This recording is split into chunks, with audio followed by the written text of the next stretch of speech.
Hello, am I audible? Yes. Okay. Hel- Hello, good evening all. Thank you for joining. We welcome all of you to today's webinar, topic on redefining performance management. We are looking for all of your active engagement. I request everyone to switch on your camera for 5 minutes so that we can take couple of picture of your participation.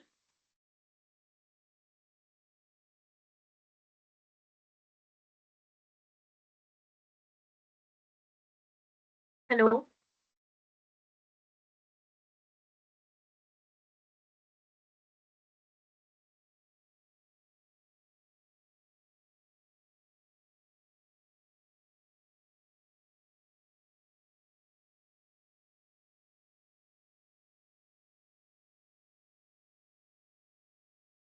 During the session, if anyone will have any question, please raise your hand and or text your doubts and questions in the chat box.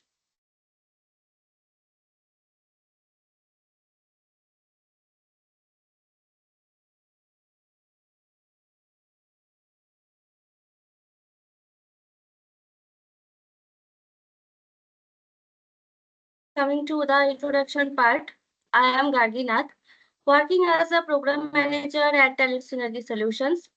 My team members are also here, Satakshi Srivastava and Prarthana Kormukar. Our today's speaker, Mr. Abhinandan Mukherjee, is a dynamic HR transformation leader with over 19 years of experience across global organizations like Cognizant Technology Solutions and the World Bank Group. He has worked extensively in human resources operations, technology and transformation, and global shared services, helping businesses modernize their practices and data drive data lead decision making. He is the founder of He is the founder of Talent Synergy Solutions and has been instrumental in building ecosystem that support CHROs and CXOs in areas like capability mapping, upskilling, cultural assessment, and leadership development. He is also a certified OKR participation practitioner and an AIML strategist with a strong focus on analytics, dashboard, and digital HR solutions. Through his community, sorry, through his community-based learning approach, he empowers young professionals and students to become industry ready by blending practical tools, gamified learning, and real-world exposure. Today, he will discuss the topic redefining performance management. Here, you can understand modern performance management can set and track goals, use feedback productively, leverage technology concepts, and link performance to career growth. Um, we have 5 modules, and those we'll cover.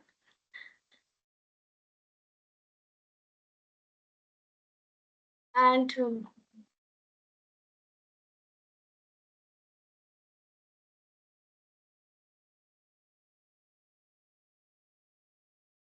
please introduce yourself first.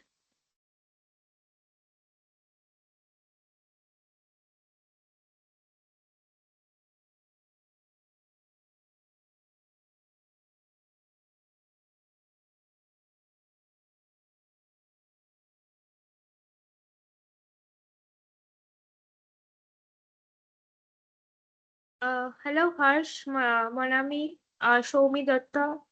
Everyone, can you hear us? Can you please turn your camera on?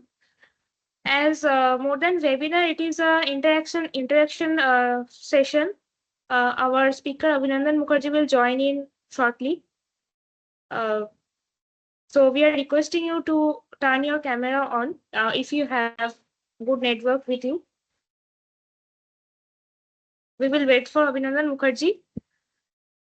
He will be joining shortly.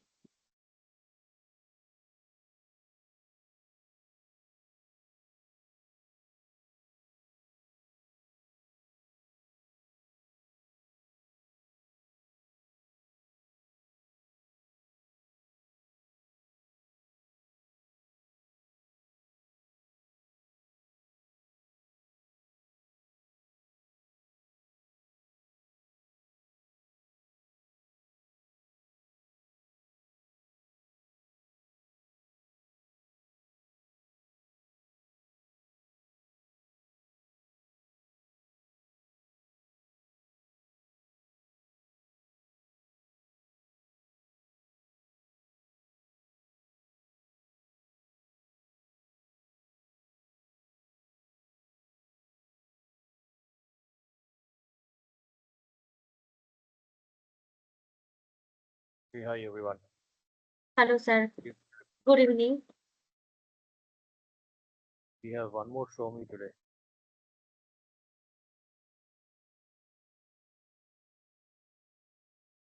Great. Let's go ahead. I'd request to sir to start the workshop. Okay. So I think let's start off and thanks everyone for waiting. Um, Sorry I was a little late. Got caught up in something last minute. So why don't we? Okay, I think Harsh. Okay, so Harsh I think is put on hold. So for others, why don't you also? I know Gargi, Pratana, Satakshi, right? Shomi Majumdar also we know quite well. She's been with the program, I think, for some time. But Shomi Datto and Manami Shaha, do you all mind just introducing yourselves before at the beginning? You can use the chat box, or you can unmute and speak. You can also switch on your video, whatever you prefer. But knowing little bit of background about you will help.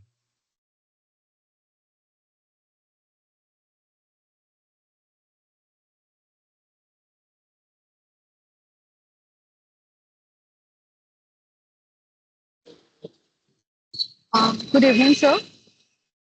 Great. Hello. Go ahead. Good evening, sir. I'm Manami. Currently, I'm representing Capcom India Limited as a HR executive. I really apologize because as of the moment, I am not in a position to switch on the camera because I just have logged out and heading towards my home. So I'm Mhm. middle of the road, so I didn't able to, like switch on my camera. So No problem. How many years of experience you have, Manami? Thanks for joining in. thank you so much, sir. So I have almost 6 years of work experience, out of which from last 2 years I'm working as a HR executive. Wonderful. Thank you. Thank you. So, yeah. So let's start. I think Shomi Datto, I think please feel free to do a quick round of introduction whenever you feel. Yes, sir. Yes, Yeah, myself, go ahead. Shomi Dotto. I'm currently an employee of Capcom India Limited, also. And I'm currently I'm also traveling right now, just Sure. logged out. So I'm not being able to, switch Okay. on my video. So currently, Okay. I'm working as an executive HR in Capcom India Limited. Previously, I was working with Primco Rail Engineers Limited as an HR only. So Right. as a whole, I'm having an experience of near to about 5 years, in which I'm working as a complete, core HR. I'm currently working for last 2 years. Wonderful. Thanks for joining in. And Thank you, sir. let me call out Harsh. I don't know if Harsh is able to hear us. He'll put us on hold. That's fine. Uh, so quick, few lines about myself. I don't know. They have probably have done that, but I run two HR startups right now, and also one of the key, let's say, um, parties to FresherRank as a program, right? But FresherRank is anywhere between a 0 to 5 years is our target, right? Our overall intention of the program is to see how we can help early professionals, including freshers, to get ready for the next generation roles, right? Because what we are seeing with all of the AI and all the automation and where the entire industry is going, I think there's definitely clear indication that the foundational roles, so the first few layers of roles, either would get consolidated, which means many of the work that these people do will get automated, done by AI, and a lot of those stuff. And as a result, what will happen? The expectation from early professionals will become higher than what it is today. So let me start with a quick story. I have a few slides. I will bring them up. Today we planned for a few modules, and whatever I'm sharing today, it's not rocket science. I mean, and I was hoping a lot more freshers today, but show me and Shomi and Manami, both of them are experienced. So I'm sure a lot of it you already experience or have experienced. So I would go through the slides, but I think I would rather keep it interactive, saying what real life incidents we can share around each one of these, right? So let me start with a story that I remembered when I was preparing the few slides. Is two stories, in fact, which are very important as foundational elements. And what I see the market going, or wherever this entire performance management is going. Uh, First story is from the armed forces. So this was shared by Captain Raghuraman. He's an amazing spokesperson. He was the CEO of NatGrid after 2611. Uh, Government of India set up National Intelligence Grade NatGrid. Obviously, from the name you can understand that he served as a captain in the armed forces, and then he was the first CEO of NatGrid. I think he's also served Reliance Industries and a lot of corporates. And he continues to share these learnings that corporates can take from the armed forces, right? So the first story is in the army. When training happens, they just don't train someone for one level, right? In corporates, for whenever we get ready for a corporate role, we can hardly think about that particular role, right? I never thought about what I would do when I become a manager, right? The day I joined Cognizant in 2007, I never thought what I will do when I become a manager, right? But in the armed forces, what they do is they actually prepare someone for two levels above, right? In terms of responsibility, clarity of role, what should they do on the ground, what's expected of them, what are the principles that govern, all of these, right? And the reason is that there is a clear possibility, right? Whether that happens or not is a different point, that on the battlefield, the supervisor may actually be killed before the junior person, right? Now, in that case, what happens is, I'm sure many of you would have seen these movies where a junior officer suddenly takes role of a senior officer because there's no one else who's at that senior, right, on the battlefield. So what starts happening is, if they do not know what's expected of them, then typically, the entire strategy falls apart, right? So one of the things they do proactively is get people ready for future roles, right? Whether they are able to display that or not is different. That's the first thing. And in this context, what I'm seeing is, when we talk to senior leadership and HR people across, I think the expectation definitely is that the roles are getting matured. Each one of us would have to be doing much more value added role than just transactions, right? And we need to understand. The other thing that I again remember from again the armed forces is that overall, right? There has to be a way in which we fast track learning, and this is actually one of the principles based on which FresherRank was established, right? That In the army, there was this again story by Raghuraman saying that in the boxing match, during the practice sessions or the training sessions, the master asked them to do 10 punches, right? And then go on the ground and on one hand go around 10 times, right? None of them knew why they were doing the second part. So obviously in boxing, they all know why they're punching because that's what boxing is all about. But they never knew why they're going on the ground and going around 10 times. And they again come back and take 10 punches and again go down. That's how the master said, just do this, right? So fast forward the first live match, right? And just think about the training sessions as the either the college learning or the L&D or the courses or the learning programs that we go through.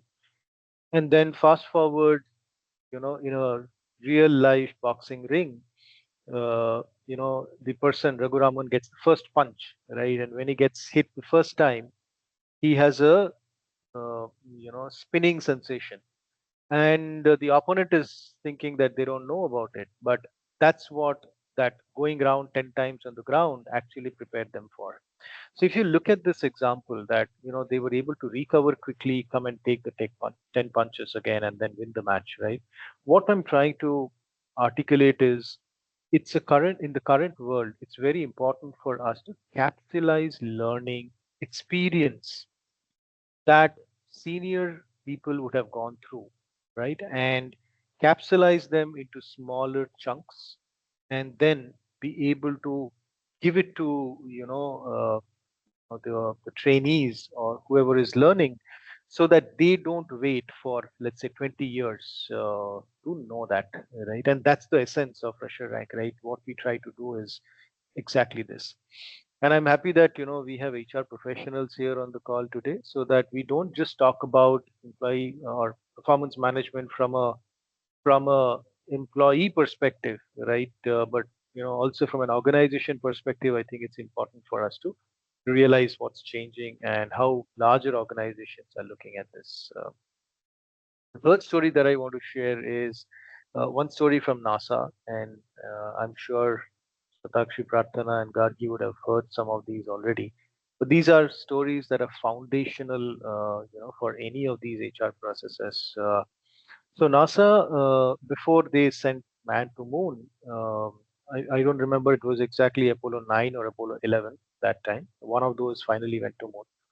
And there was this janitor on the corridors of NASA, and one of the scientists was walking past this janitor who was cleaning the floor, and they wished each other. And this scientist asked the janitor, saying, "What are you doing?"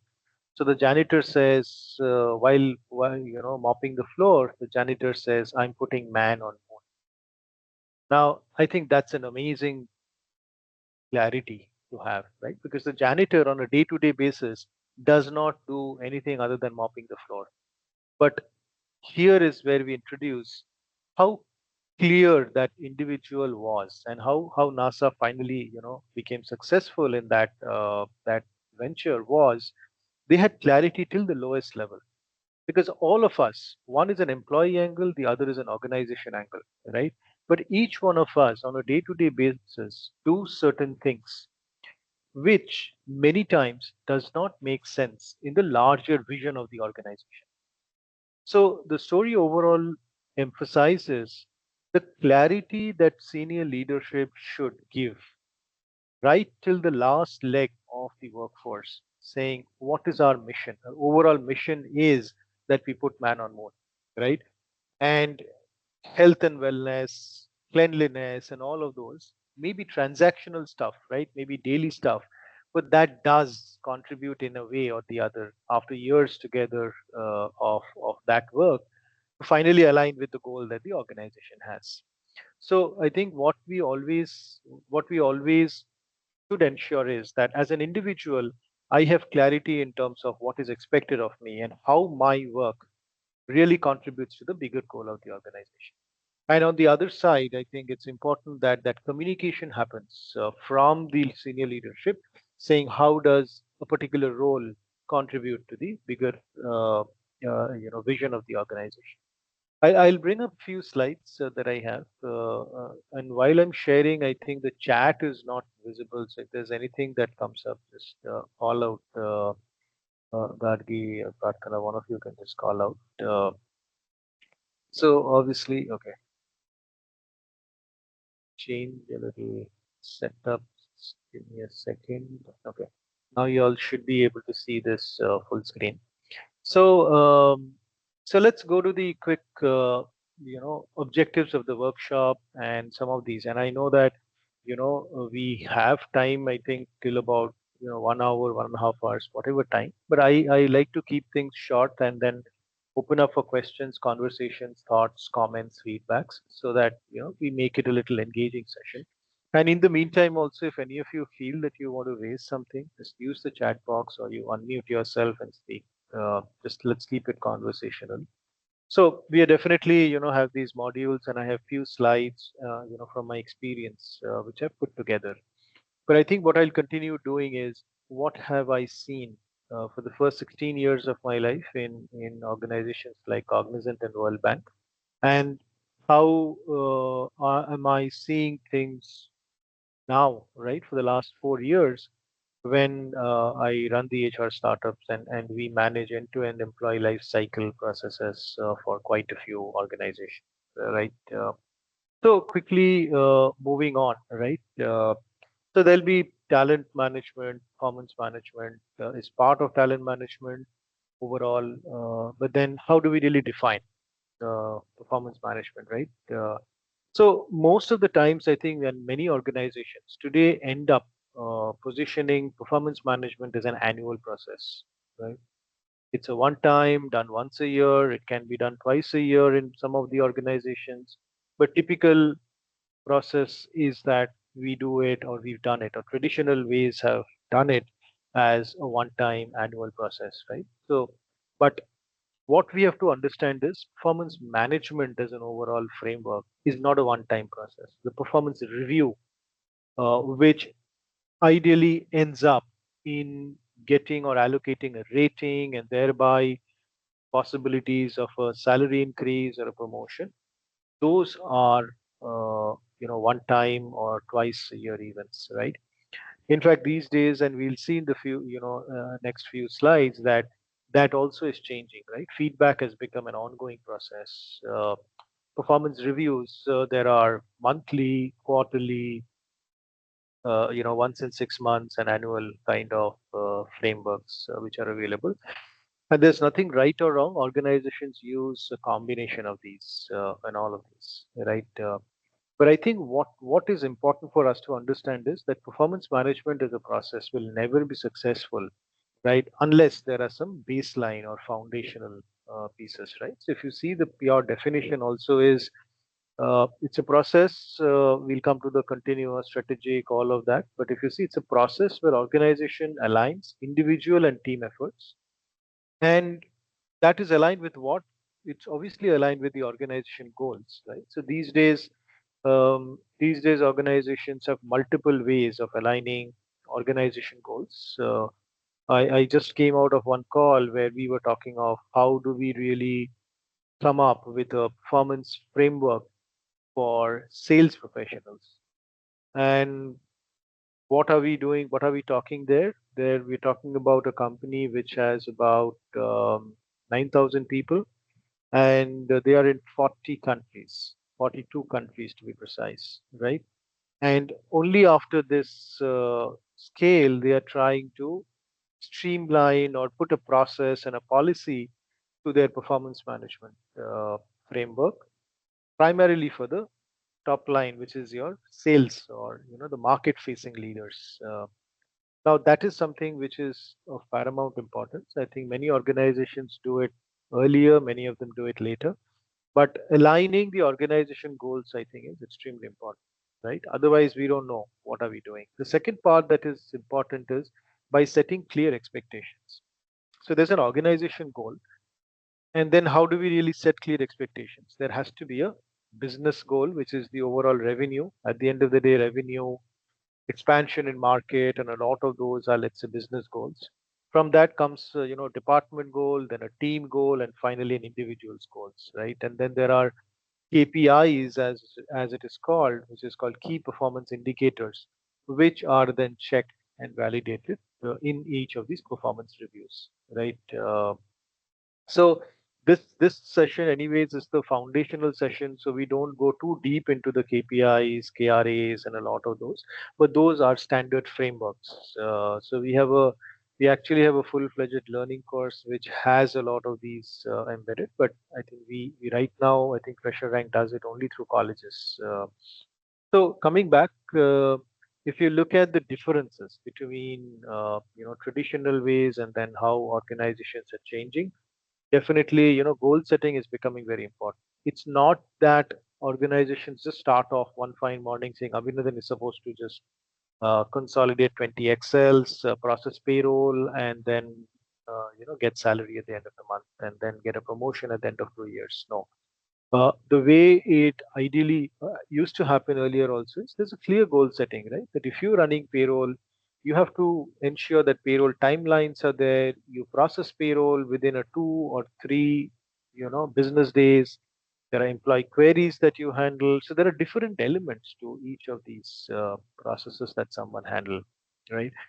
One large thing that has happened over the last few years is it has become, like I mentioned, from an annual exercise, which is very very rating driven, to something that is continuous. And there is obviously a lot of mindset change that has happened for people, managers, employees, professionals for that matter, which is driving performance management to be a constructive process than just a post-mortem, right? I was very intrigued when I heard the first time that, so we all know that the rating is given, right? In most of the matured organizations, there's a performance rating. Many of them are doing away with the rating, but still, a rating is one of the most prominent ways to identify the performance. What is happening is, if I have 3 top ratings, I become eligible for a promotion, let's say. But that still means that performance management is leading to a promotion, right? Performance is only how I am doing in my current role. Promotion is about the next level role. So performance does not always confidently promote performance in the next level, right? So what does it happens, right? The performance rating is there, so I become eligible for a potential appraisal. Potential appraisal is done when someone needs to get promoted or is getting eligible for promotion. So there are many of these things, right? But the net thing is there has to be a goal alignment almost on a regular basis, if not almost daily, right? Uh, and definitely the mindset has changed with people saying, I will grow, I want to have better roles, I want to do better work as time comes. So obviously, if you see the last question, I think one time someone talks to me about how am I doing, because performance management actually has a lot of negative sentiments, right? More than positive, it's a lot more negative, because there's a heartburn that people are thinking that they are doing and contributing to the organization's goals, but manager suddenly comes once in a year and says, no, no, no, you're not doing anything, and hence you get an X rating. And I think I this year is almost I think 20 years when I started working. um, I started with a MS rating, which at that point in time used to be a lowest rating uh, in the organization that I was that I'm talking of. And yeah, I think nevertheless 20 years have passed, and I'm here, uh, definitely figuring out life for myself. So I think while ratings are definitely a key factor to how you're doing, an indication of how you're doing, it's definitely subjective, right? And there are many factors to it. So let's quickly look at the components of performance management, right?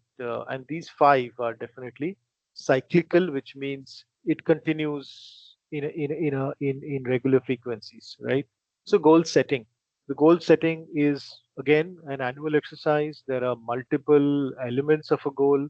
There would be definitely work responsibilities, work goals, which are there.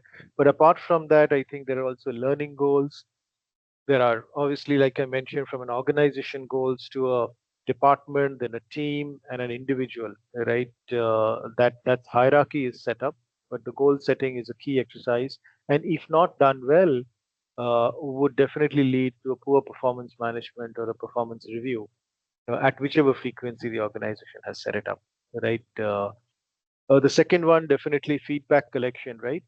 Most of the times in most of the organizations, still about 5, 6 years, 7 years back, it's a top down kind of a feedback, right? So manager gives me feedback and I hear. But I think, so which means people above me give me feedback, right? Not just my reporting manager, it could be people whom I also work with at a senior level. But things have changed, right? And there are these concepts about 360-degree feedback, 180-degree feedback. 360-degree typically means that I have people above me who are giving me feedback. I have people on my side so who are giving me feedback, which are my peer groups, my stakeholders, it could be my clients, and people below also give me feedback, right? So if I'm a manager, then I have people reporting to me, they also give me feedback. And that consolidates overall feedback for, let's say, someone who is managing a team or a department. Definitely, I think I also continue to give feedback to others at all levels, right? So for some of them, I could be a peer, so some of them I could be a junior, some of them I will be a senior, right? And clients, typically, I don't think vendors give feedback to clients, but there are mechanisms of passing on the right kind of constructive conversations that happen even with clients in terms of to ensure that business runs in the right direction, right? So feedback collection and this entire 360-degree feedback, you'll continue hearing a lot of these, but again, a very key component of the entire performance management process. Evaluations, I think I talked about it. Once a year or twice a year doesn't matter, but again, that's definitely a part of the process. Evaluations happen. There are frameworks to evaluate during the goal setting. There are specific targets that are set, and hence at the evaluation stage there is always a comparison saying, okay, this was your goal, this is what you delivered, and then hence what's the gap and how much have you done better. The career conversations start off hereafter, which means that performance management is a gateway into career pathing, feedback, and understanding how I'm building my career, what is my next level role, and a lot of those. So, one, definitely in terms of what I mentioned, if there's a gap, and if there's a gap because I need to get upskilled, I need to learn more, I need to know more, there is definitely a development plan, which is very, again, transactional so that I do my role in the current job better. But definitely, there are programs that are available when someone gets a promotion and then needs to pick up the skills of the next level. So in most of organizations, first time managers actually is a very critical training that they give, because first time managers, it's very important for first time managers to pick up people responsibilities, understand the organization culture, and then be able to kind of drive team well towards success, right? Obviously, when people are doing well, they're recorded, they're recognized, they're rewarded, and there are various of these recognition parameters. The overall reward and recognition itself is again a big part, an outcome of the performance management process, but it is not limited to the performance management life cycle.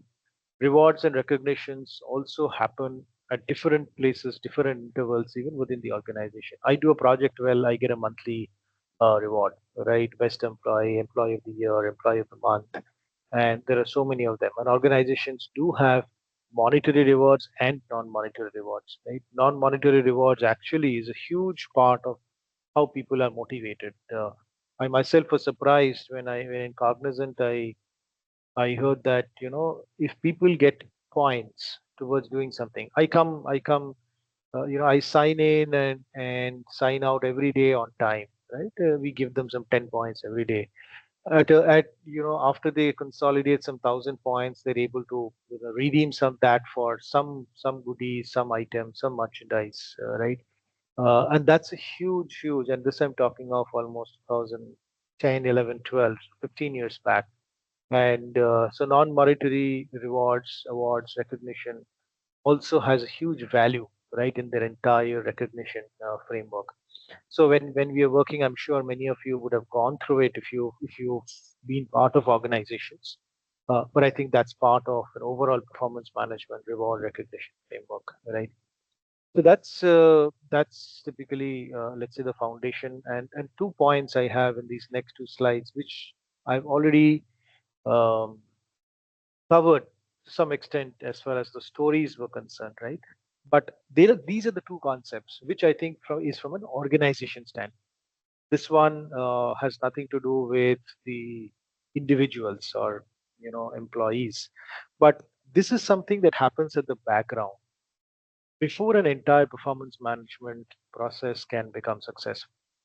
So one of the things definitely is the job architecture. What kind of work? Who's supposed to do what kind of work? It depends clearly on the business goals of the organization, business strategy of the organization, derive the talent strategy, people strategy, come up with jobs, right, that help the entire organization deliver value for their clients, right? And the job architecture is typically something as a baseline. Without that, you can never create proper job descriptions, right? And based on which you hire people and you tell them what is expected of them, and those job descriptions are then used to set goals, right? That's typically how this evolves. And obviously, the framework, saying, okay, what are we judging people on, right? We need to tell them the frequencies, we need to tell them, set expectations, and then create their entire expectation management and the performance management process. So very key concepts at an organization level, and that creates clarity, right? So everyone knows what's expected of them and how the thing works. It's important. In fact, these days, in fact, today morning we were having a call because as you know, in my day job, we are doing a lot of these HR consulting assignments, and we have started building AI agents, right, as part of various HR processes in the automation phase. We deploy AI agents, so which does the job, right? We were discussing about one organization where they have this onboarding tool, right? So they have a workflow. Organizations have become so future forward, right, that they don't just share performance management or career framework with employees. They're actually sharing some of these frameworks to their prospects, in the sense, candidates who are got selected, who's waiting to join, who are, let's say, coming from other organizations. So organizations consider those as industry benchmarking. They will go ahead and ensure that people know about them. Many of these candidates get excited because they see a career path in the organization, and hence sharing the performance management framework, career framework, happens to be some of the common practices in many organizations these days, as early as even before the person has joined. So that's where I think the world has evolved, right? So quickly to get to some of the summarizing the first module, saying what did we know. So I think obviously it performance management gives the employees a lot of clarity, direction in terms of business goals to the entire my daily transaction, right? And I think, if you look at this, it doesn't have to be an organization feedback or a goal or some of these, right? So we received feedback. We've had performance management instances right from school every day, right? My son, if he does something, we appreciate, and then we reprimand if he doesn't do something right or as per our expectations. I mean, that's a performance management in action, right? It may sound very superficial, but it's actually that way. But I think what's important as far as this slide is concerned, I would urge all of you to take back is the line which says management is not only for managers. It's a two-way street, right? And I remember, after the first 5 years, my sixth year in my career, I actually had first performance management conversation.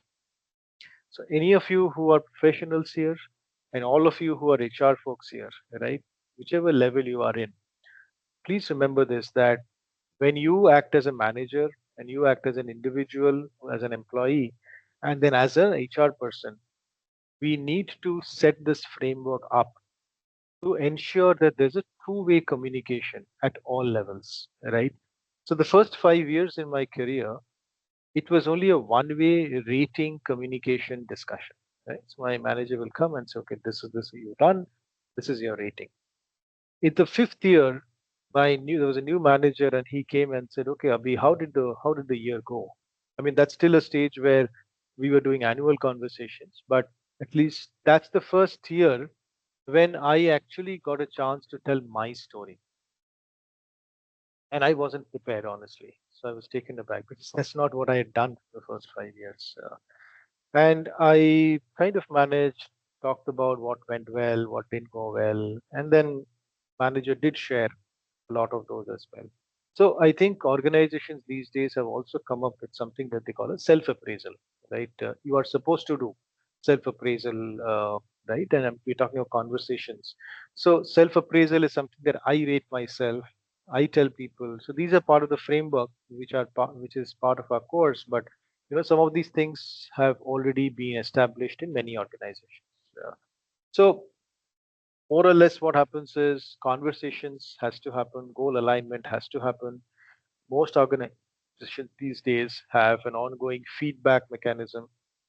One of the things that I had done a few years back is create a series, and I think those are still there on YouTube or on this other channel, where I said, okay, what did I take away from each of my performance conversations? So if I look at my 16 years of corporate career, every year I had one conversation, right? One career performance management review conversation, the annual one. What were my key takeaways? So I think I did about for 5 or 6 years, and then I had a managerial role. So someone gave me a feedback saying, "Hey, you should talk about yourself and then also how you looked at it as a manager." But I don't think I did that part. So I have that. So, but I think the key learning that I had is every year, right? And let me go back to this, my manager's conversation, saying my manager that year, that sixth year, told me that, okay, you got a good rating and you'll get an incentive.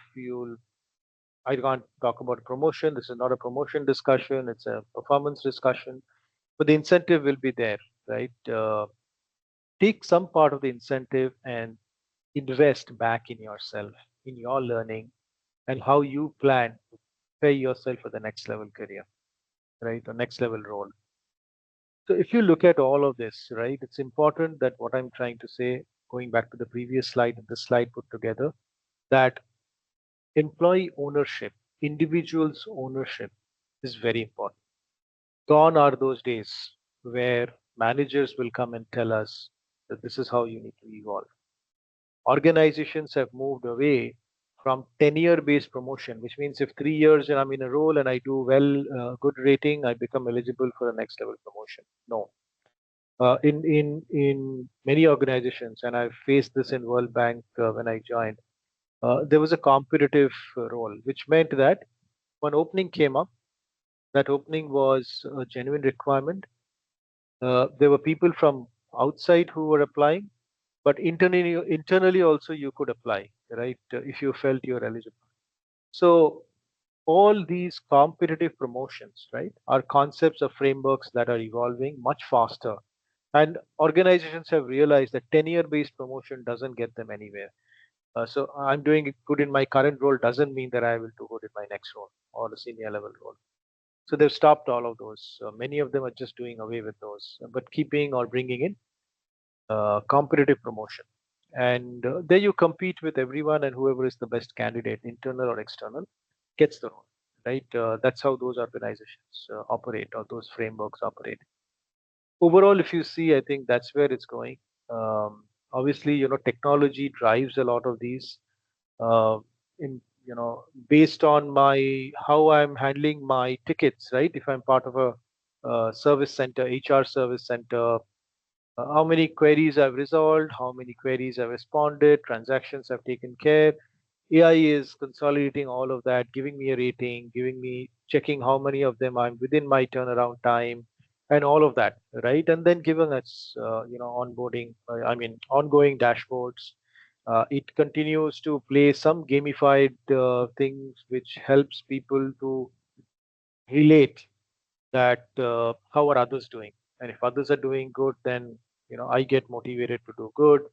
They use the social cues, use concepts of gaming into performance scenarios, and then they continue to evolve the process, right? But overall, I think this is where performance management is going, and that's what we see here. So what should we continuously do? One of the things which is very clear is ask for feedback. Doesn't matter whether I'm individual, and you can ignore the last line which says for the first 2 years, right? It's actually anywhere these days, anywhere, any role you go, if you do not ask for feedback, right, then you are not creating those moments of they used to call this Kodak moments, or truth check, saying, "Eh, how is it happening, am I, because we can always be at a sense that I'm doing amazing, right? But ask for feedback, and not just from your supervisor. You should ask feedback all degrees, all every throughout the 360-degree piece, right? Clear goals obviously is part of the process. If you don't have a goal setting and you never do it, please go and ask for it, right? That's your responsibility. That's what you see in the first line here. Track progress. So what happens is, this is one of the things that I realized, and I in that series that I had made, I had mentioned that the first 2 years I never kept track of what I was doing. I used to be in a nodal center in Calcutta. My reporting head used to sit in Chennai, and I would only be highlighted on things that I'm not doing well. Because if things are going well, no one tells my boss. My boss is not in that location, right? Many of these will happen to all of you, right? If you're working in a remote, or even if you're working in a team which is in one place, right? Most of the times, people just talk about you when you're not doing well, right? Largely. So if you don't keep a track, bias sets in, right? If you keep a track saying, I got a client feedback, I got peer feedback, I did this well, I got a performance reward throughout the year, if possible on a weekly basis, keep notes of what went well, what were your achievements, what did you do, right, through the week. Now, if you keep track of your progress, right, and some of these will also be negative, right, need not be always positive and upward direction. But if you have that, then you yourself can go back and see, okay, what all happened throughout the year. Otherwise, what happens towards the career conversation or a performance review conversation is when uh, managers tend to get biased. They will only remember few of those instances that happened in the recent past, and then it either will positively or negatively impact your conversation. And we all should reward ourselves for doing well. It could be small rewards, but I think even if it's not part of the overall organization framework, do that. Take moments out, reward yourself. And if you're an HR person, start helping people celebrate small wins, right? And that's where that non-cash recognition, reward, and all of that concept has evolved very, very high, right, and matured news. Goal setting and alignment. I think we've talked quite a lot around it. Smart goal setting is something that I don't think I have to tell any of you. If you look up, I think you'll have that, right? These days, most organizations have tools which does that. The point is, are you covering all your elements? So I tell everyone that I talk to around performance management is, there's definitely your goal, right? Things work that you have to do and you have to deliver. That's your KRAs, key result area, or your KPIs, which are your key performance indicators. That is there. But do you have a learning goal? Most of the times, professionals, doesn't matter what level I'm talking to. In fact, I talk to my peer group. There are two gentlemen. I'm now talking to them for the last 6 months, who, and we all joined Cognizant at the same time, on the same day almost some 2007 is when I joined. and they realize nothing happened in terms of their learning. They become senior in terms of designation role, but they've not picked up certifications. They've not picked up learning. They largely never had learning goals. I had this realization in 2019 when I was in World Bank and I was trying to build my next level career jump.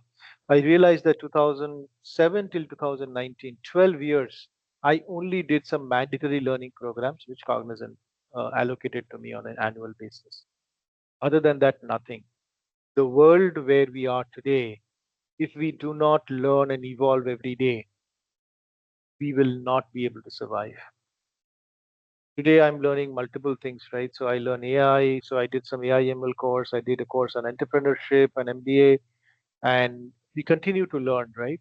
So do you have learning goals for yourself? Do you ask your manager saying, what should I learn to upskill myself, right? So let me go to one of the slides where, okay, skilling is there, but okay, it'll come in one of the next slides. But I think it's very important to understand if you have a career path, what are the skill sets of the next level role? And then identify a gap and say, okay, how can I improve these skills, knowledge wise, application wise, and then I'm ready for my next level role, right? So that potential appraisal, you take ownership. Organizations have stopped taking ownership of promotions largely. So if you look at overall goal setting alignment, like I mentioned, there'll be an organization goal, there'll be a department, team, and then individual goal. There definitely would be coaching angles. A lot of organizations come up with all of these. If you're an HR person and you see that your organization doesn't do any of these, you should bring these in, right? Coaching, mentoring, because constructively people look at, or organizations have started looking at performance management as a process, right? Mm, yeah, I think this is almost the same slide. So this is where we talk about the feedback of coaching and culture. But I think I want to cover one part first, right? This one. So if you look at this one, module 4, then module 3, and go back to module 3 after this. But if you look at all of this, right, what's also happening is technology is enabling a lot of this. Today, I think what we also observe is there are tools, right, which does a lot of these by default, right? So you just need to, have these modules. Most organizations have the modules which enable. So they definitely do not have those paper-based and spreadsheet form-based, kind of processes anymore. But there are definitely platforms which enable.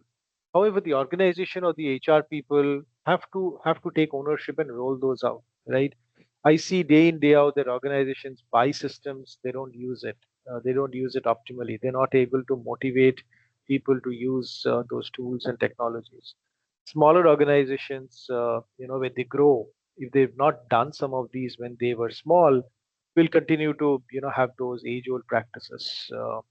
The other thing that's happening is, typically, if you see, I think what you see on the top right, identify skill gaps. So I was talking of these, right?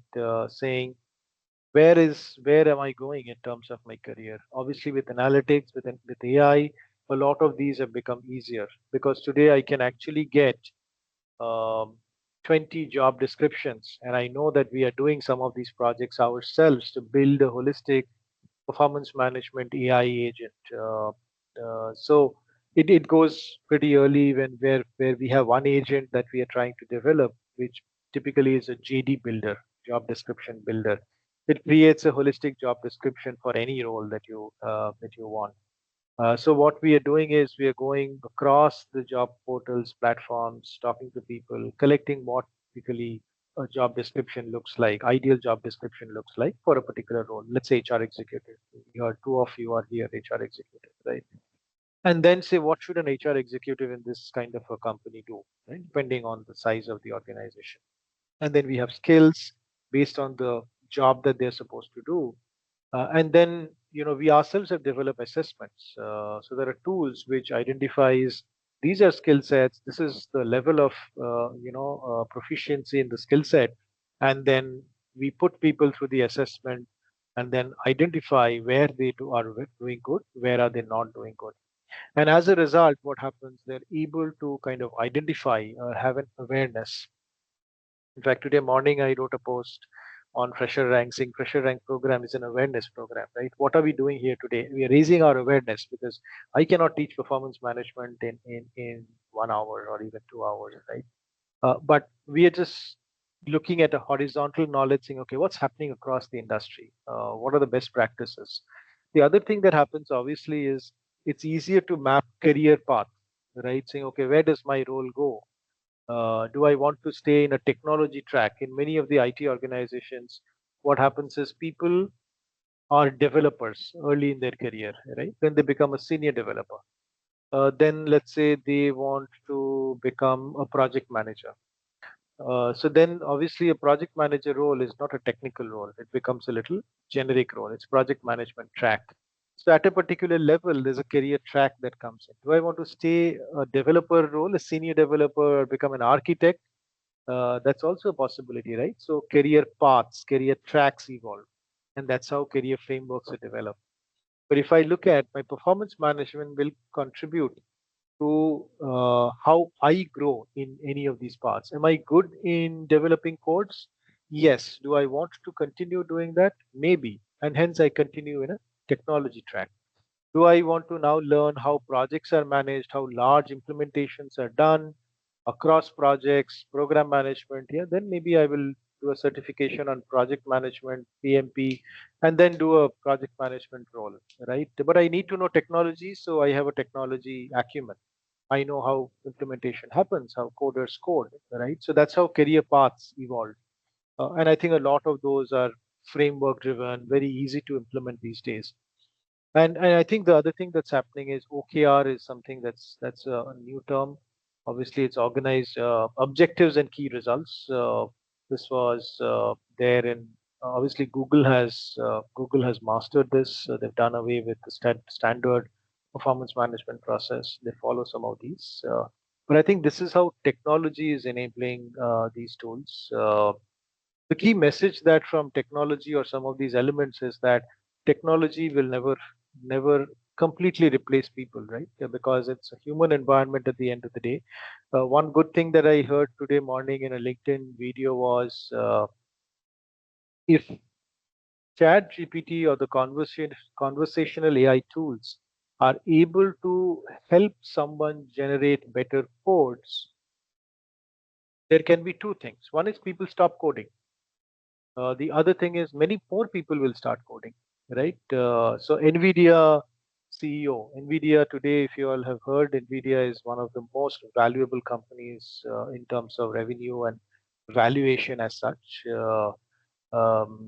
The revenue and the valuation of NVIDIA is actually more than the GDP of many countries.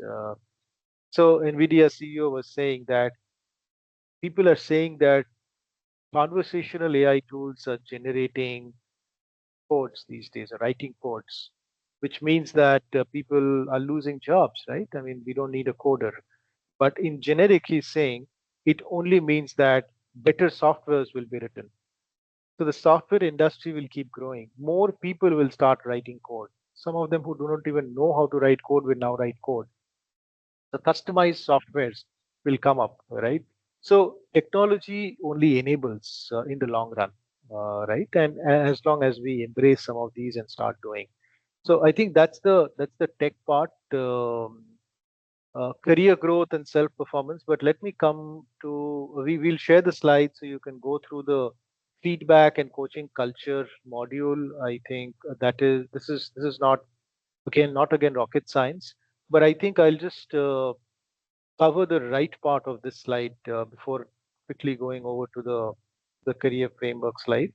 Is it's very important that we formally train people to receive feedback and also to give feedback. Believe me, in World Bank, every quarter, every quarter as a lead. So I became a lead in World Bank after 1.5 years into my career there. Every quarter we had to do two trainings. So one quarter, one training, the other quarter, next quarter, the other training. One of those trainings was giving and receiving feedback. And the other training was removing unconscious bias.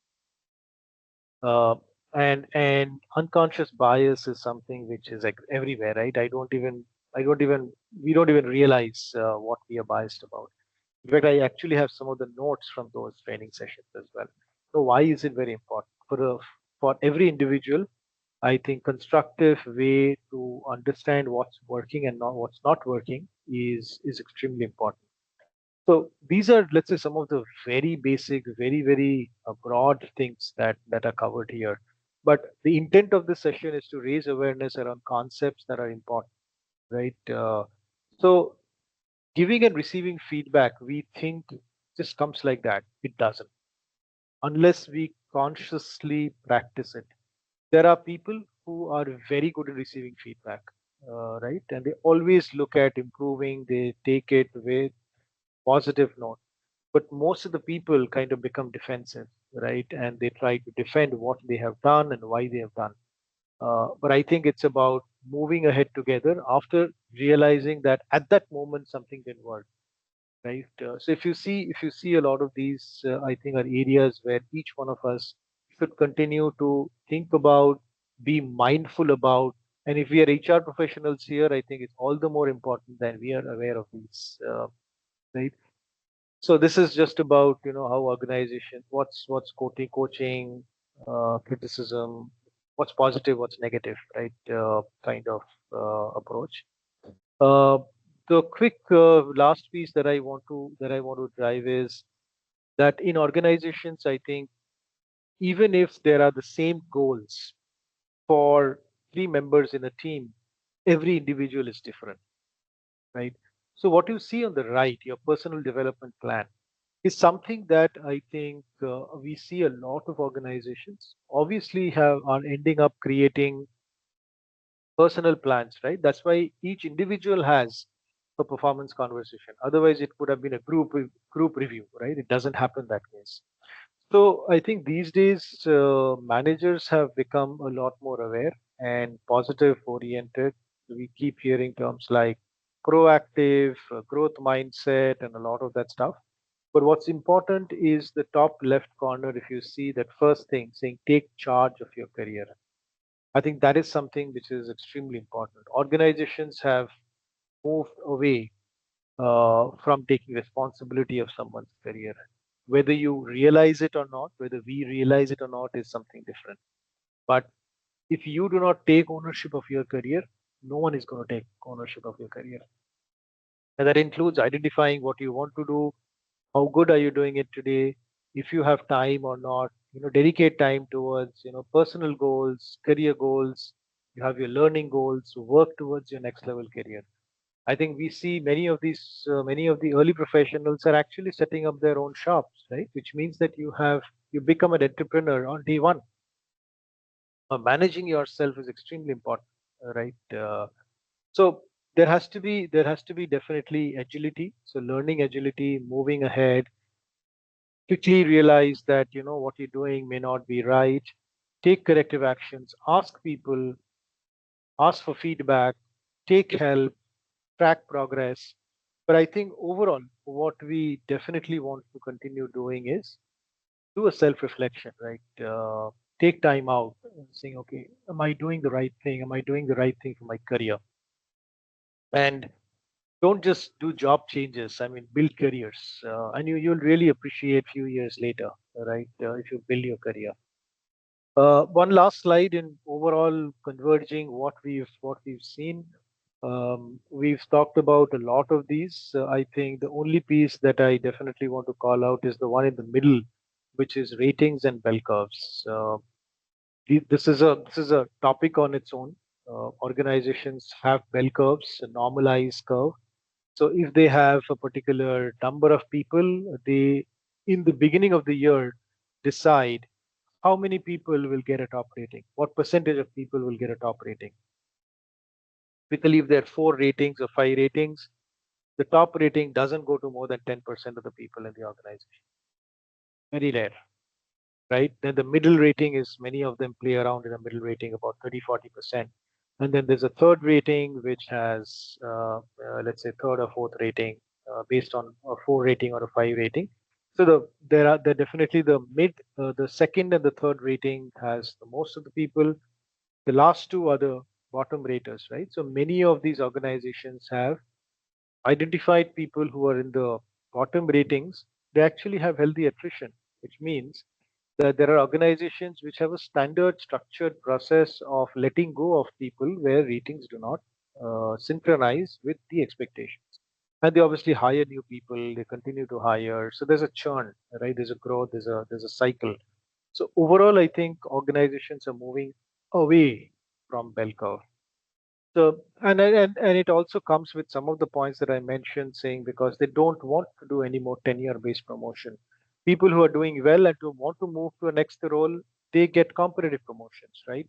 So bell curve was a process by which many of these were force fit, right, to these development goals or some of those things that were there in the old days. Things are changing, right? I'll take a pause here. I know I did give a break in between, but overall, I think this is what we wanted to cover. A lot of these strategic, how talent and performance management strategy is built, and a lot of these are conversations for a different day. I will anyways share the slides so y'all can refer to these and come back if you have any questions or feedback. Yeah, I think that's what I had. I will stop the sharing and see if there are any questions, comments, feedback.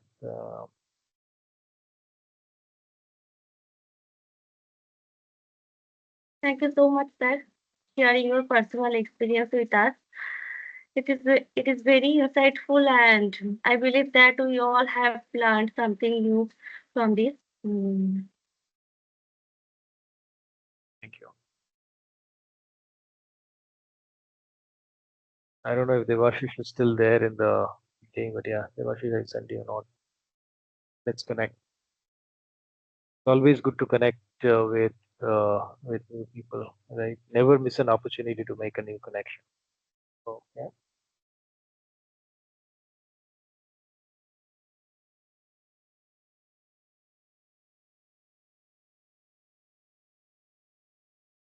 Now So we unless open we for have, questions. yeah.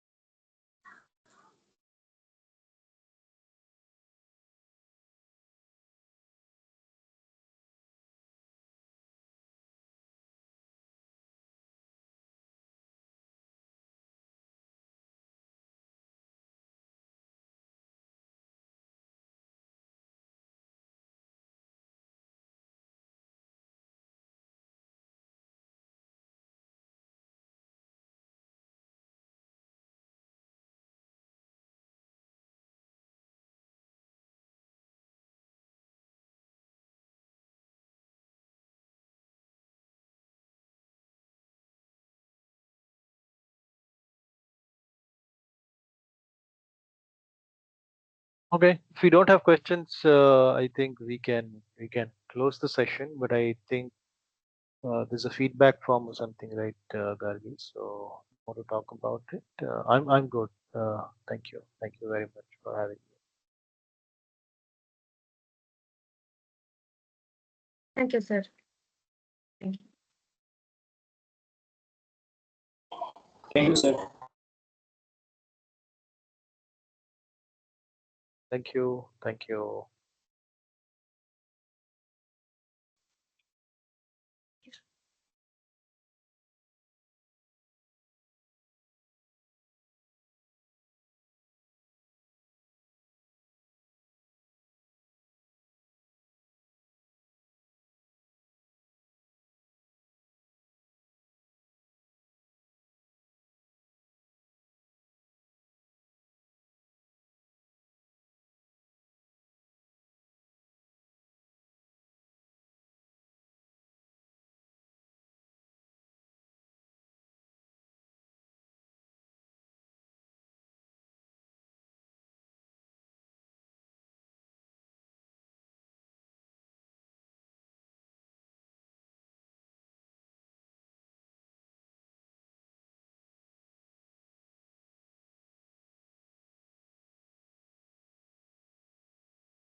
আমার